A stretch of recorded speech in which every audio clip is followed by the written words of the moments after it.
अस्सलाम वालेकुम स्टूडेंट्स आज हमारा टॉपिक है एमिनो एसिड्स एंड प्रोटीन। तो आज हम प्रोटीन्स और एमिनो एसिड्स के बारे में पढ़ेंगे, ठीक है। क्योंकि प्रोटीन एमिनो एसिड से बना होता है, इसलिए थोड़ा सा हम एमिनो एसिड्स का जिक्र करेंगे और प्रोटीन का भी हम यहाँ पर डिस्कस करेंगे। पहले हम आते हैं एमिनो एसिड्स की तरफ। Amino acids, amino groups, carboxyl group, hydrogen and a variable side group residue each joined to a central carbon atom। Amino acid क्या है? इस स्लाइड में एमाइनो एसिड की स्ट्रक्चर का जिक्र किया गया है कि एमाइनो एसिड का स्ट्रक्चर किस तरह होता है कि इसके सेंटर में एक कार्बन होता है। ये देखो आप लोगों को ये कार्बन नजर आ रहा है, इसके सेंटर में कार्बन होता है, ठीक है। इसको कहते हैं alpha carbon, this is called alpha carbon. और ये अल्फा कार्बन अब चार डिफरेंट साइड चेन या साइड ग्रुप्स के साथ अटैच होता है। इसके एक तरफ आर ग्रुप होता है, यानी कोई भी ग्रुप यहाँ पर हो सकता है, आर ग्रुप है। लेकिन आर ग्रुप जो कि है ये एमिनो एसिड्स में डिफरेंट होता है, यानी एक एमिनो एसिड में एक तरह का होता है, दूसरे एमिनो एसिड में दूसरे किस्म का होता है, ठीक है। लेकिन आर के अलावा इस कार्बन के यानी जो सेंटर कार्बन है, इसके तीनों तरफ जो बाकी ग्रुप्स है यानी COOH और एमाइनो ग्रुप NH2 और तीसरा हाइड्रोजन, ये तीन ग्रुप जो के है ये सब में सेम होगा। तीनों ग्रुप तमाम एमाइनो एसिड के स्ट्रक्चर में सेम होगा, यानी यही कार्बोक्सिलिक एसिड होगा, यही एमाइनो ग्रुप होगा और यही हाइड्रोजन होगा। अगर डिफरेंट होता है तो आर ग्रुप डिफरेंट होगा, यानी एक एमाइनो एसिड अगर दूसरे एमाइनो एसिड से डिफरेंट है तो वो इस आर ग्रुप के डिफरेंस की वजह से है कि इसमें आर ग्रुप डिफरेंट होता है। बाकी amino group NH2, carboxylic group COOH और हाइड्रोजन, यानी इस कार्बन के साथ ये तीन ग्रुप जो के हैं ये हर एमाइनो एसिड में होंगे, लेकिन आर ग्रुप डिफरेंट होगा और इस आर ग्रुप के डिफरेंस की वजह से एक एमाइनो एसिड दूसरे एमाइनो एसिड से डिफरेंट होता है, ठीक है। Amino group, carboxylic group, hydrogen and a variable side group ई जॉइंट टू अ, यानी एक हमारे साथ क्या है, एमाइनो ग्रुप है, ठीक है, कार्बोक्सिल ग्रुप है एंड हाइड्रोजन है और एक वेरिएबल साइड ग्रुप है। वेरिएबल का क्या मतलब है कि ये एक एमाइनो एसिड दूसरे एमाइनो एसिड से ये डिफरेंट होगा, लेकिन ये तीन group amino group, carboxylic group and hydrogen group ये सेम होंगे। और ये चारों ग्रुप जो के हैं ये एक सेंट्रल कार्बन एटम के साथ अटैच होंगे, जिस तरह आपको यहाँ पर नजर आ रहा है कि सेंटर कार्बन एटम है, ठीक है, जिसके साथ ये चारों ग्रुप्स अटैच हैं। और इस सेंट्रल कार्बन एटम को कहते हैं अल्फा कार्बन, इसको कहते हैं, यानी अल्फा कार्बन के साथ ये चारों ग्रुप्स अटैच है, ठीक है। तो ये एमिनो एसिड का स्ट्रक्चर हो गया। एमिनो एसिड्स क्या है? Amino acids are the building units of proteins. ये प्रोटीन्स के बिल्डिंग यूनिट्स है। बिल्डिंग यूनिट्स का क्या मतलब है कि प्रोटीन जो के है ये एमिनो एसिड से बनता है। Proteins are polymers of amino acid, same ही बात है, एक ही बात है, ठीक है ना। प्रोटीन एमिनो एसिड से बना है या एमिनो एसिड जो के है ये आपस में मिलकर प्रोटीन बनाता है, ठीक है, एक ही बात है। प्रोटीन्स आर द पॉलीमर्स, ये प्रोटीन पॉलीमर्स है और एमिनो एसिड जो के ये मोनोमर्स है।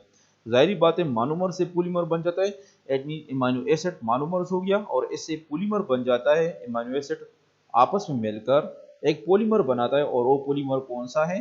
वो है प्रोटीन, ठीक है। Proteins are polymers of amino acids linked together by what is called peptide bond, यानी और ये जो एमिनो एसिड्स आपस में मिल जाते हैं तो ये एक बॉन्ड के जरिए आपस में मिल जाते हैं जिसको कहते हैं पेप्टाइड बॉन्ड। जो इसके बाद आ रहा है हम इसका जिक्र करेंगे आगे कि पेप्टाइड बॉन्ड क्या होता है। यानी इस बॉन्ड के थ्रू, जिस तरह कार्बोहाइड्रेट में ग्लाइकोसिडिक बॉन्ड है, ठीक है ना, तो इसी तरह प्रोटीन में जो के हैं एमिनो एसिड्स के दरमियान ये एक एमिनो एसिड अगर दूसरे एमिनो एसिड के साथ बाइंड होता है तो इनके दरमियान पेप्टाइड बॉन्ड होता है। There are about 300 amino acids occur in nature, यानी तकरीबन 300 एमिनो एसिड्स है, लेकिन इसमें only 20 of them occur in protein, यानी इनमें तकरीबन सिर्फ 20 टाइप जो के हैं या 20 काइंड जो के हैं, 20 ऐसे अकसाम है एमिनो एसिड्स के जो प्रोटीन बनाते हैं। बाकी जो एमिनो एसिड्स है वो प्रोटीन नहीं बनाते बल्कि बाकी अमीनो एसिड्स का हमारे बॉडी में बाकी डिफरेंट फंक्शंस है प्रोटीन के अलावा, यानी सिर्फ 20 ऐसे अमीनो एसिड्स हैं जो हमारे बॉडी में प्रोटीन बनाते हैं। इन 300 अमीनो एसिड में 20 ऐसे अमीनो एसिड्स हैं जो प्रोटीन बनाते हैं, बाकी यानी 280 अमीनो एसिड इस तरह की अमीनो एसिड्स हैं जिसके अदर फंक्शंस है हमारे बॉडी में। Structure of amino acid, each amino acid is 4 different groups attach to alpha carbon. यहाँ पर देखिए अल्फा कार्बन के साथ 4 डिफरेंट ग्रुप अटैच है। ये पहले स्लाइड में मैंने इसका जिक्र किया था, which is carbon atom. Alpha carbon carbon atom है। नेक्स्ट टू COOH, यानी COOH के, यानी ये आपको COOH ग्रुप नजर आ रहा है। इसके बिल्कुल नेक्स्ट जो कार्बन है इसको कहते हैं alpha carbon. This carbon is called alpha carbon. COOH का जो कार्बन है इसके नेक्स्ट जो कार्बन आता है इसको कहते हैं अल्फा कार्बन, ठीक है। और इसके साथ एक तो COOH ग्रुप अटैच हो गया, एक इसके साथ हो गया हाइड्रोजन, पहले स्लाइड में मैंने ये जिक्र किया था, ठीक है। एक ये हो गया एमाइनो ग्रुप, NH2 भी इसको कहते हैं, और एक R ग्रुप हो गया, ठीक है।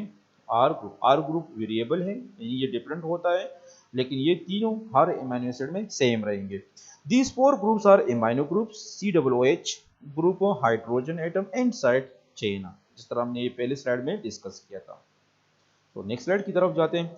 Types of amino acids, amino and and carboxylic acid of can be ionised NH2 plus and COOH minus to give acidic and basic characteristics। लेकिन याद रखिए कि अमीनो एसिड्स में ये जो दो ग्रुप्स है, यानी जो अमीनो ग्रुप है और जो कार्बोक्सिलिक एसिड है, ये आमतौर पर आयोनाइज्ड फॉर्म में होते हैं। आयोनाइज्ड फॉर्म का क्या मतलब है कि NH2 अगर आप यहाँ पर देखें तो यहाँ पर प्लस निशान है, यानी प्लस है, एंड कार्बोक्सिलिक ग्रुप यानी इस पर माइनस चार्ज है, ठीक है। तो ये आयन फॉर्म में होता है, और इस आयन फॉर्म का क्या है कि ये एसिडिक और बेसिक कैरेक्टरिस्टिक देता है अमीनो एसिड को, कि ये अमीनो एसिड एसिडिक है या बेसिक है। At pH 7 both groups are ionized, यानी 7 pH पर दोनों ग्रुप जो कि आयनाइज्ड होते हैं, यानी दोनों आयनाइज्ड होते हैं। फिर एट pH 7 यानी 7 pH पर दोनों आयनाइज्ड होते हैं, तो ना एसिडिक होता है फिर ना बेसिक होता है, बल्कि न्यूट्रल होता है। यानी 7 pH पर यह न्यूट्रल होता है। इस pH के अलावा बाकी pH पर डिपेंड करता है कि बाज़ pH पर NH2 पॉजिटिव होता है, बाज़ pH पर COOH नेगेटिव होता है, और यही जो कि है उस अमीनो एसिड को एसिडिक या बेसिक कैरेक्टर देता है। लेकिन 7 pH पर दोनों ग्रुप जो कि है ये आयनाइज्ड होते हैं, और 7 pH पर दोनों जो कि है ये फिर न्यूट्रल होता है। The residues are side chains which give the individual properties to the amino acids। यानी या एसिडिक है, बेसिक है, न्यूट्रल है या नॉन पोलर है, ठीक है। अच्छा, नेक्स्ट साइड की तरफ जाते हैं। Classification of amino acids. अब अमीनो एसिड्स की क्लासिफिकेशन की तरफ आते हैं तो 3 किस्म के क्लासिफिकेशन हम करेंगे। एक ये हमारे साथ हो गया, दूसरा ये है, और तीसरा जो कि है ये है। यानी हमने इसको 3 किस्म की क्लासिफिकेशन की है अमीनो एसिड्स की। एक क्लासिफिकेशन हमने इसकी स्ट्रक्चर बेस पर किया है, structure on the basis of structure according to the chemical structure of the side chain. यानी जो साइड चेन है, जाहिर बात है amino group, carboxylic group, hydrogen तो सारे इमाइनो एसिड में सेम है। अब डिफरेंट है तो साइड चेन यानी आर ग्रुप डिफरेंट है।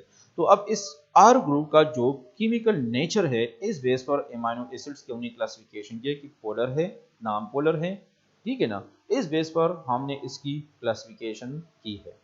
तो स्ट्रक्चर के बेस पर, और स्ट्रक्चर में क्या आता है साइड चेन यानी जो आर ग्रुप है, इस बेस पर हमने इमाइनो एसिड्स की क्लासिफिकेशन की है। दूसरा न्यूट्रिशनल क्लासिफिकेशन हो, ठीक है। न्यूट्रिशन बेस पर उनके बाद इमाइनो एसिड इस तरह होता है कि हमारे बॉडी में इसकी सिंथेसिस नहीं होती है, तो उसको खुराक में लेना बहुत ज़्यादा ज़रूरी होता है उसको, जो कि एसेंशियल इमाइनो एसिड्स। बाज़ इमाइनो एसिड हमारी बॉडी के अंदर खुद ब खुद तैयार होती है, नॉन एसेंशियल इमाइनो एसिड्स। यानी इस बेस पर फिर ये 2 किस्म के इमाइनो एसिड हो गए, essential and non essential imino acids. तो ये न्यूट्रिशन के बेस पर हो गया। थर्ड मेटाबॉलिक क्लासिफिकेशन है मेटाबॉलिज्म के बेस पर, ठीक है ना, according to the fate of amino acids inside the body. यानी फेट कहते हैं मेटाबॉलिज्म को, अमीनो एसिड्स की जो मेटाबॉलिज्म है हमारी बॉडी में, तो इस बेस पर हमने इसकी क्लासिफिकेशन की है। यानी बाज़ अमीनो एसिड जो कि ग्लूकोजेनिक या कीटोजेनिक अमीनो एसिड्स, ठीक है, या मिक्स्ड अमीनो एसिड, ये 3 किस्म हो गए, ग्लूकोजेनिक, कीटोजेनिक या मिक्स्ड अमीनो एसिड। तो ये मेटाबॉलिज्म के बेस पर इसकी क्लासिफिकेशन हुई है। तो ये 3 किस्म के बेसिस पर हम एमिनो एसिड्स की जो कि है क्लासिफिकेशन हम करते हैं, ठीक है, जो आगे हम पढ़ेंगे। तो ये सबसे पहले जो कि है एक number classification according to polarity of side chain, यानी जो साइड चेन यानी केमिकल स्ट्रक्चर के बेस पर इसकी जो क्लासिफिकेशन है, और वो है पोलरिटी ऑफ साइड चेन, यानी जो आर ग्रुप है। तो इस बेस पर कौन कौन से क्लासिफिकेशन आते हैं, तो सबसे पहले जो इसमें आता है तो वो है कौन सा टाइप है, polar amino acids, polar amino acids, ठीक है, and which are contains polar hydrophilic group. इसमें क्या होता है कि जो एमिनो एसिड का जो साइड चेन होता है, जो आर ग्रुप है, ये पोलर होगा, क्योंकि पोलर होगा तो फिर हाइड्रोफिलिक भी होगा, ठीक है, यानी हाइड्रोफिलिक आर ग्रुप अटैच होगा सेंट्रल कार्बन के साथ, so can form hydrogen bond with water. क्योंकि पोलर होगा, हाइड्रोफिलिक होगा, तो वो ये वाटर का जो हाइड्रोजन है, ये हाइड्रोजन बॉन्ड पेयर बनाएगा वाटर के साथ, यानी वाटर के साथ हाइड्रोजन बॉन्ड बना सकता है।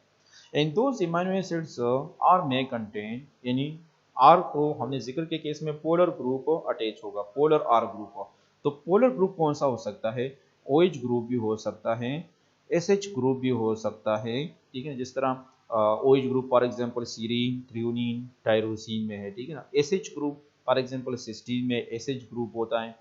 Amide group as in glutamine and asparagine, यानी ग्लूटामीन और एस्पराजीन में जो कि एमाइड ग्रुप मौजूद है। NH2 ग्रुप और nitrogen act as a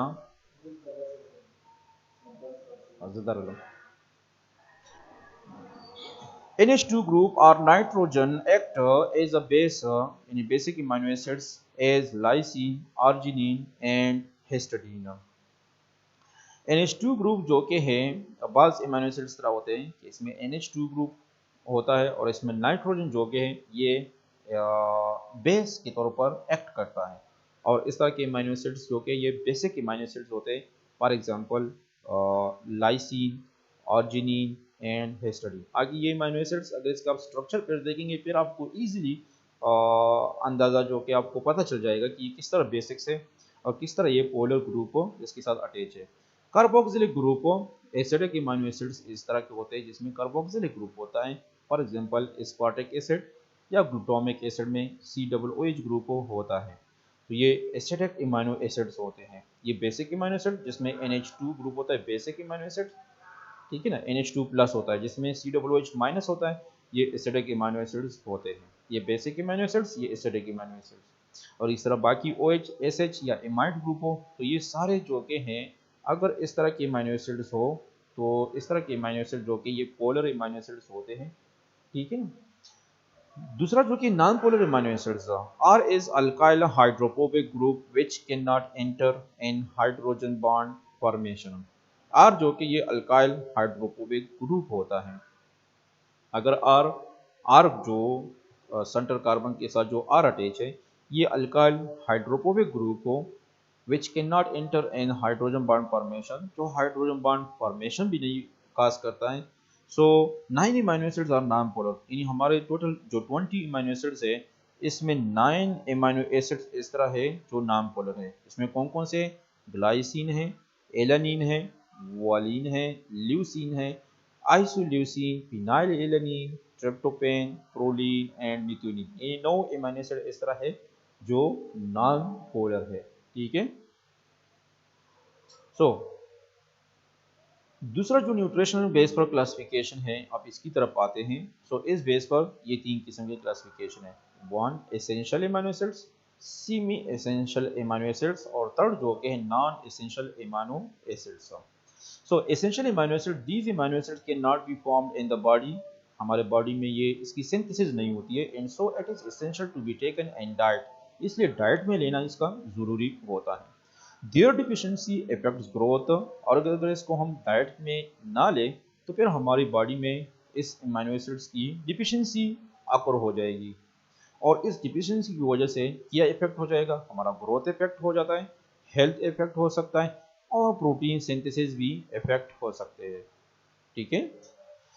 Semi essential amino acids, these are formed in the body but not in sufficient amount for body requirements, especially in children. इस तरह के amino acids वो amino acids हैं जो हमारे body में इसकी सिंथेसिस होती है लेकिन सफिशेंट अमाउंट में नहीं होती है, यानी काफ़ी मिकदार में नहीं होता है ताकि ये बॉडी की जो नीड है, जो ज़रूरत है, वो पूरा कर सके। इसलिए इसको भी जो कि थोड़ा इसको बॉडी प्रिपेयर करता है, थोड़ा हम इसको डाइट में लेंगे, ठीक है, तो फिर इसका जो अमाउंट है ये बराबर रहेगा।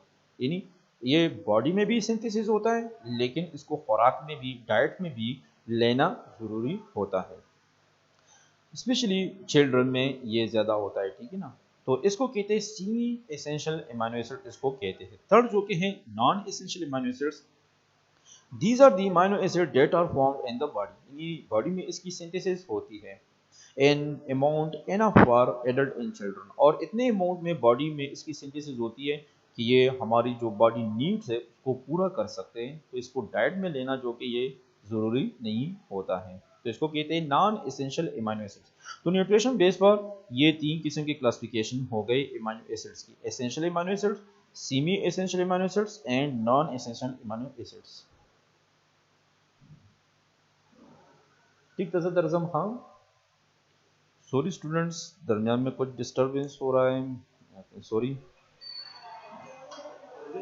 हाँ जी, सॉरी स्टूडेंट्स फॉर डिस्टरबेंस। सो ये न्यूट्रिशनल क्लासिफिकेशन जो के हैं तीन किस्म के अमीनो एसिड्स हो गए न्यूट्रिशनल बेस पर, ठीक है। सो आगे जाते हैं नेक्स्ट स्लाइड की तरफ कि नेक्स्ट स्लाइड में क्या है। तीसरा क्लासिफिकेशन जो हमने जिक्र किया था कि मेटाबॉलिज्म के बेस पर हम क्लासिफिकेशन पढ़ेंगे।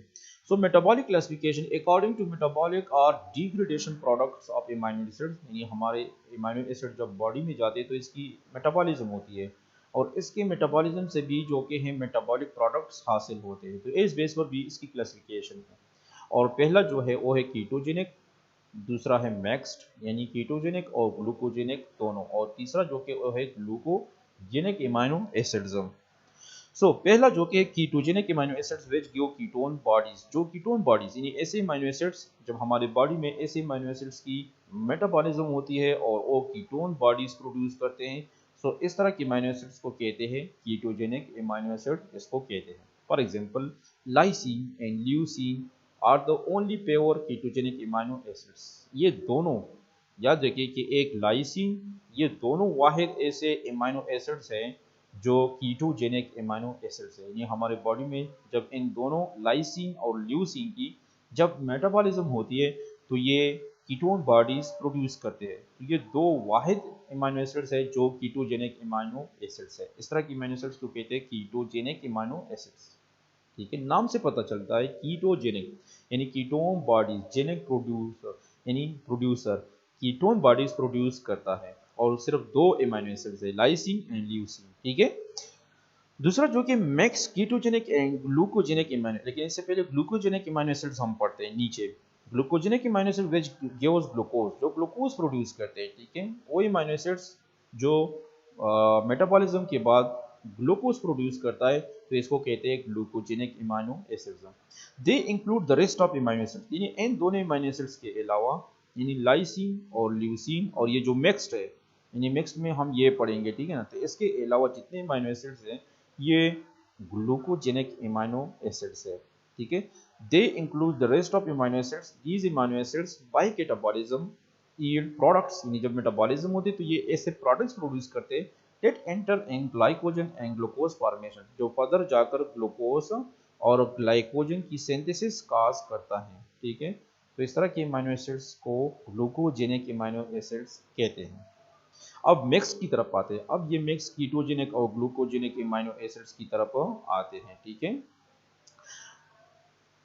मिक्स अमीनो एसिड कौन से अमीनो एसिड्स है which gives both ketone bodies and glucose, जो दोनों प्रोड्यूस कर सकते हैं, कीटोन बॉडीज भी और ग्लूकोज भी, यानी कीटोजेनिक भी हो सकता है और ग्लूकोजेनिक दोनों हो सकते हैं।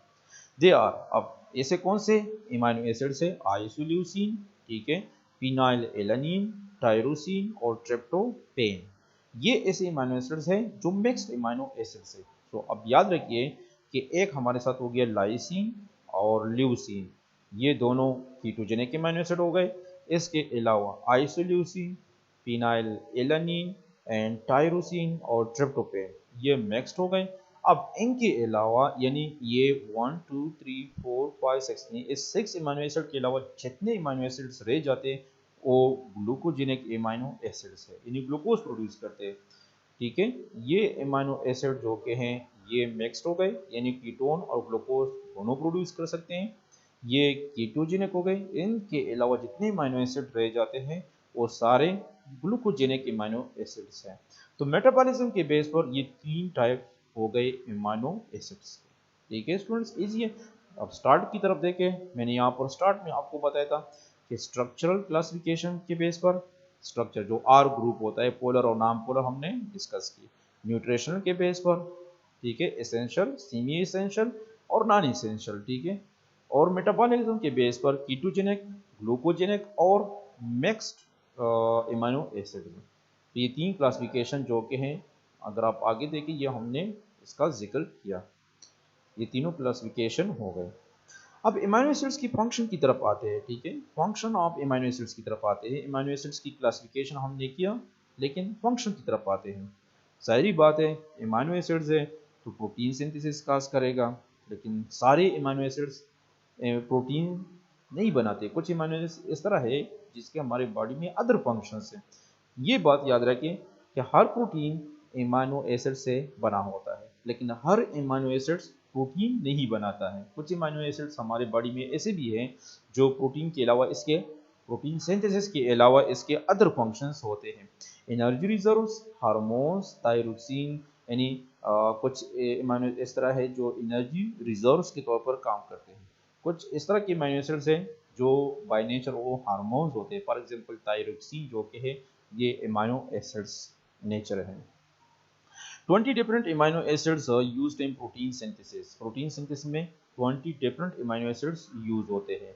It occurs through synthesis, through others do occur in nature. In 20 amino acids है जो प्रोटीन सिंथेसिस में यूज होते हैं।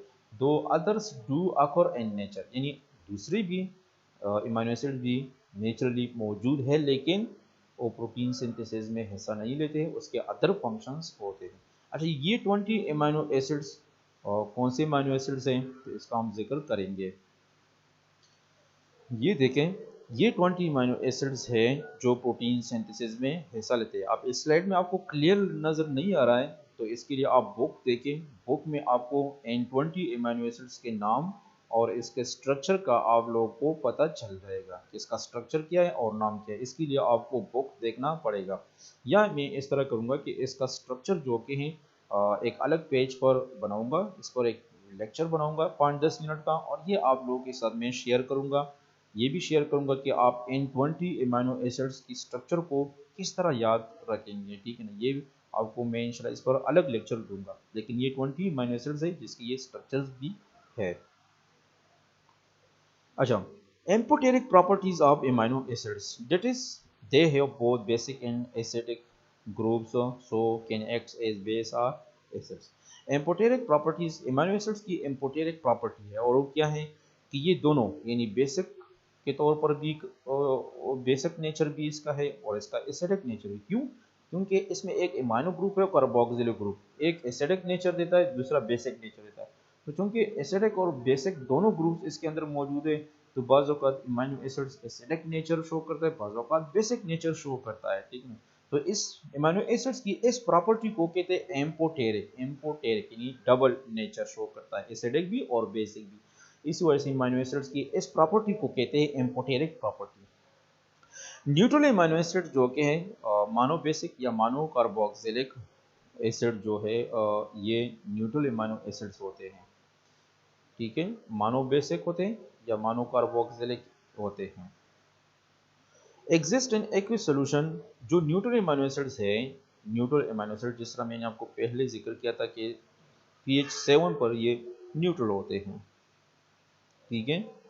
यानी मानो बेसिक होते हैं, मानो कार्बो यानी एक कार्बोक्सिलिक ग्रुप इसमें होता है, एक अमीनो ग्रुप इसमें मौजूद होता है। 7 pH पर ये इस तरह होता है, तो इसको न्यूट्रल अमीनो एसिड्स कहते हैं। ना एसिडिक होते हैं ना बेसिक होते हैं। तो ये कब होता है, ये एक एक्वस सोल्यूशन में, जब आप amino acids aqueous solution form में होता है तो उस वक्त ये बिल्कुल न्यूट्रल ओ शो करता है एज ज्वेटर आयन, और इसको कहते हैं ज्वेटर आयन, इसको कहते हैं I contains both positive. Zwitter ion में क्या होता है कि अमीनो एसिड पर पॉजिटिव चार्ज भी होता है और नेगेटिव चार्ज भी होता है। नेगेटिव किस पर होता है, यानी COOH पर जो कि हैं नेगेटिव होता है, जबकि एमाइनो ग्रुप पर पॉजिटिव होता है। तो इसको कहते हैं ज्वेटर आयन, जिस पर पॉजिटिव और नेगेटिव दोनों एक ही अमीनो एसिड पर दोनों चार्ज होते हैं, ठीक है। तो इसमें ये क्या होता है, मानो बेसिक और मानो कार्बोक्सिलिक, एक कार्बोक्सिलिक और एक एमाइनो यानी जो बेसिक ग्रुप इसमें होता है। तो इस दौरान ये क्या होता है, न्यूट्रल होता है। Zwitter ion is electrically neutral, zwitter ion जो कि ये इलेक्ट्रिकली न्यूट्रल होता है क्योंकि पॉजिटिव और नेगेटिव दोनों इसमें होता है, and can't migrate into electric field, और ये इलेक्ट्रिक फील्ड में अपनी जगह पर होगा, ये माइग्रेट नहीं होगा एक किसी एक तरफ को, ठीक है। तो ज्वेटर आयन जो कि इलेक्ट्रिकली न्यूट्रल होता है और ये इलेक्ट्रिक फील्ड में ये माइग्रेट नहीं होगा, ठीक है। तो ये एम्पोटेरिक प्रॉपर्टी एमाइनो एसिड का हो गया। अब एमाइनो एसिड्स को आपस में हम मिलाते हैं और इससे प्रोटीन सिंथेसिस काज करते हैं, ठीक है, इससे प्रोटीन हम बनाते हैं। प्रोटीन हम make up about 15% of this cell. Protein हमारे सेल को 15% जो कि हमारा सेल प्रोटीन से बना होता है। Have many function in the cell, और प्रोटीन के सेल के अंदर या सेल में इसके कई ज़्यादा फंक्शंस है। किस तरह फंक्शंस है, एंजाइम, ये प्रोटीन इन नेचर होते हैं। स्ट्रक्चर, इन सेल के स्ट्रक्चर भी बनाता है। ट्रांसपोर्टेशन, कुछ प्रोटीन इस तरह होते हैं जो ट्रांसपोर्टेशन का काम करते हैं, फॉर एग्जांपल हीमोग्लोबिन जो प्रोटीन इन नेचर है और ऑक्सीजन की ट्रांसपोर्टेशन करता है, ठीक है। तो ट्रांसपोर्ट मोटर के तौर पर, नर्व इम्पल्स में मोटर न्यूरॉन में या मोटर के तौर पर काम करते हैं, स्टोरेज के तौर पर काम करते हैं, सिग्नलिंग में पाथवे में यूज होती है, सिग्नलिंग काज करता है। बास प्रोटीन रिसेप्टर के तौर पर यूज होते हैं, इसके साथ एंजाइम या ड्रग्स या हार्मोन जो कि है ये बाइंड होते हैं, जिन्हें रिसेप्टर के तौर पर यूज होते हैं। जीन रेगुलेशन में इसका फंक्शन होता है और इसके अलावा अदर स्पेशल फंक्शंस होते हैं प्रोटीन के हमारे बॉडी में। अब एमाइनो एसिड आपस में किस तरह मिलते हैं और ये प्रोटीन बनाता है, तो इनके दरमियान पेप्टाइड बॉन्ड मौजूद होता है, ठीक है। Carboxylic group plus amino group from a strong covalent bond form a strong covalent bond releasing water in the process, यानी इसको कंडेंसेशन रिएक्शन कहते हैं। मैंने इस पर लेक्चर लिया था, रिवर्स इज हाइड्रोलिसिस। क्या होता है, पेप्टाइड बॉन्ड किस तरह बनता है कि एक एमाइनो एसिड का कार्बोक्सिल ग्रुप, ठीक है, और दूसरे एमाइनो एसिड का एमाइनो ग्रुप आपस में मिलकर एक बॉन्ड बनाते हैं, ठीक है। कंडेंसेशन रिएक्शन होता है दोनों एमाइनो एसिड में, और एक का कार्बोक्सिल ग्रुप और दूसरे एमाइनो एसिड का एमाइनो ग्रुप आपस में मिल जाता है और एक बॉन्ड इन दोनों के दरमियान बनता है जिसको कहते हैं पेप्टाइड बॉन्ड, और इस तरह एमाइनो एसिड आपस में मिल जाते हैं। इस किस्म की रिएक्शन को कहते हैं कंडेंसेशन रिएक्शन। इसमें वाटर मॉलिक्यूल रिलीज होता है, तो इसका उलट क्या है, इसका रिवर्स क्या है, हाइड्रोलिसिस, कि वाटर दोबारा ऐड हो जाएगा और दोबारा दोनों एमाइनो एसिड्स आपस में सेपरेट हो जाएंगे। तो ये आमतौर पर प्रोटीन की जब ब्रेकडाउन होती है तो फिर हाइड्रोलिसिस रिएक्शन होता है, लेकिन जब प्रोटीन सिंथेसिस होती है एमाइनो एसिड से तो इस दौरान कंडेंसेशन रिएक्शन होता है। Amino acid join together in a long chain N terminal end to C terminal end. तो जितना एक चेन बन जाता है, फॉर एग्जांपल ये एमाइनो एसिड का पेप्टाइड बॉन्ड का एक चेन बन गया, ठीक है। तो एक तरफ आपको NH2 ग्रुप जो के हैं ये नजर आएगा, NH2 ग्रुप, और दूसरा एंड जो कि ये ख़त्म हो जाता है कार्बोक्सिलिक ग्रुप पर। जब भी आप किसी भी प्रोटीन या एमाइनो एसिड की या पेप्टाइड चेन आप देखें तो एक तरफ एमाइनो ग्रुप होगा और दूसरी तरफ कार्बोक्सिलिक ग्रुप मौजूद होगा। यानी एक टर्मिनल जो कि है ये एन टर्मिनल होगा, एन टर्मिनल, एन का क्या मतलब है, एमाइनो ग्रुप NH2, और दूसरा सी टर्मिनल होगा यानी कार्बोक्सिल ग्रुप होगा। यानी पेप्टाइड चेन के एक साइड खत्म हो जाता है NH2 पर और दूसरा खत्म हो जाता है COOH पर, ठीक है। यानी ये पॉलीपेप्टाइड पेयर बन जाता है पॉलीपेप्टाइड चेन में। सो अब ये देखो, आपको पेप्टाइड बॉन्ड आपको यहाँ पर स्ट्रक्चर में नजर आ रहा है, ठीक है ना, कि ये एक एमाइनो एसिड है। Now this is the one amino acid, ठीक है। और इस एमाइनो एसिड का जो COOH का जो OH है OH। ये दूसरे अमीनो, अब ये दूसरा अमीनो एसिड है, तो ये दूसरे अमीनो एसिड का जो NH2 है, इसके हाइड्रोजन के साथ जो कि हैं एक अमीनो एसिड का NH2 का हाइड्रोजन, और दूसरे अमीनो एसिड के इसको मैं थोड़ा डिफरेंट कलर से शो करता हूँ, येलो से मैं शो करूँगा ताकि आपको पता चल जाए। एक अमीनो एसिड का OH ग्रुप, अब येलो नज़र नहीं आ रहा है, ब्लू ट्राई करते हैं। एक अमीनो एसिड का OH ग्रुप, ठीक है, और दूसरे अमीनो एसिड का जो अमीनो ग्रुप है यानी NH2 में जो हाइड्रोजन है, अब ये दोनों आपस में मिल जाएंगे, यानी रेड जो डॉट लाइन है इससे सराउंड किया है H और OH, ये वाटर रिलीज हो जाएगा। इस तरह ये नाइट्रोजन जो कि है फिर बॉन्ड बनाएगा इस कार्बन के साथ ये नाइट्रोजन बॉन्ड बनाएगा। ये आप देख सकते हो यहाँ पर कार्बन और नाइट्रोजन के दरमियान बॉन्ड बन गया। इसको कहते हैं पेप्टाइड बॉन्ड, या इसको एसिड एमाइड बॉन्ड भी कहते हैं। एसिड एमाइड बॉन्ड ये दूसरा नाम है पेप्टाइड बॉन्ड का, ठीक है। तो ये पेप्टाइड बॉन्ड बन जाता है डिफरेंट अमीनो एसिड्स के दरमियान और पेप्टाइड चेन बन जाता है, इस तरह ये प्रोटीन फॉर्मेशन होता है। अब प्रोटीन के टाइप्स, तो दो किस्म के प्रोटीन्स होते हैं, एक को कहते हैं ग्लोबुलर प्रोटीन, दूसरे को कहते हैं फिब्रस प्रोटीन। दो किस्म के प्रोटीन्स हैं, एक ग्लोबुलर और दूसरा जो कि है फिब्रस प्रोटीन। ग्लोबुलर प्रोटीन में क्या होता है, कॉम्पैक्ट शेप इसका होता है लाइक अ बॉल, बॉल की तरह कॉम्पैक्ट शेप होता है इसका, with irregular surfaces. For example enzymes जो के हैं, जितनी भी एंजाइम्स है ये ग्लोबुलर प्रोटीन है, इसका एग्जांपल जो कि एंजाइम्स हो गया। फिब्रस प्रोटीन में क्या होता है कि usually length a long distance in the cell, यानी एक थ्रेड्स लाइक होते हैं, ठीक है ना। 3D structure is usually long and rod shaped, long और रॉड शेप्ड की तरह होते हैं, लेकिन ये एक बॉल की तरह कॉम्पैक्ट होंगे, ठीक है, ग्लोबुलर। और फेब्रस जो कि ये लॉन्ग रॉड शेप में मौजूद होंगे। Fibrous proteins involved in structure, tendons, ligaments, blood clots, etc. यानी जो कोलेजन प्रोटीन है, स्पाइडर सेल हो गया, ठीक है ना, टेंडन्स जो है, लेगामेंट्स में ये फिब्रस प्रोटीन पाए जाते हैं, ठीक है ना, ब्लड क्लॉटिंग जो कोगुलेशन जो फैक्टर्स है ये फिब्रस प्रोटीन्स होते हैं। Contractile proteins in movement, for example जो मसल्स में माइक्रोट्यूब्यूल्स हो गए, ये भी फिब्रस प्रोटीन्स है। साइटोस्केलेटन में माइटोटिक स्पेंडल्स हो गया, सीलिया जो कि है इसमें पाए जाते हैं, फ्लैजेला में पाए जाते हैं fibrous proteins. Globular protein, most proteins which moved around, example albumin protein, और मिल्क में जो केसीन प्रोटीन है ये एग्जाम्पल्स है ग्लोबुलर प्रोटीन की। प्रोटीन्स विद बाइंडिंग साइट्स, ये जो एंजाइम्स है, हीमोग्लोबिन है, इम्यूनोग्लोबुलिन्स प्रोटीन्स हो गया, और मेम्ब्रेन में जो रिसेप्टर पाए जाते हैं, these are all the examples of globular protein. तो ये बिल्कुल ईजी है। अच्छा, useful proteins. There are thousands and thousands of different combinations of amino acids that can make up proteins, and that would increase if each one had multiple shape. Protein usually have only one useful conformation because otherwise it will not be efficient use of the energy available to the system. Natural selection has eliminated protein that do not perform a specific function in the cell. यानी proteins, इसका मतलब ये है कि proteins के हमारे body में different actions है, मुख्तलिफ पर्पस के लिए हमारी बॉडी में यूज़ होता है, एंजाइम के तौर पर भी यूज़ होता है, स्ट्रक्चरली भी यूज़ होता है, ठीक है ना। सो डिफरेंट यूजेस है प्रोटीन्स के हमारी बॉडी में।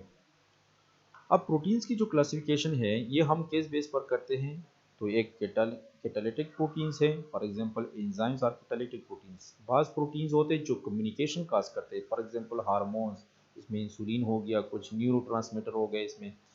बाज़ प्रोटेक्टिव होते हैं, फॉर एग्जांपल एंटीबॉडीज़ जो इम्यूनोग्लोबुलिन है chemically, fibrinogen protein, blood clotting factor हो गया जो ब्लड को क्लॉट करते हैं ब्लीडिंग से हमारी बॉडी, या हेमोरेजिक कंडीशन से हमें बचाता है। तो प्रोटेक्टिव इन नेचर होते हैं। कुछ प्रोटीन्स होते हैं जो स्ट्रक्चरल में बहुत बड़ा इसका किरदार होता है, सेल स्ट्रक्चर या बॉडी स्ट्रक्चर बनाते हैं, फॉर एग्जांपल कोलेजन प्रोटीन। बास प्रोटीन्स होते हैं जो हमारे बॉडी में पिगमेंट के तौर पर यूज होते हैं, फॉर एग्जांपल रोडोप्सिन जो प्रोटीन्स है, रोडोप्सिन आई में पाया जाता है।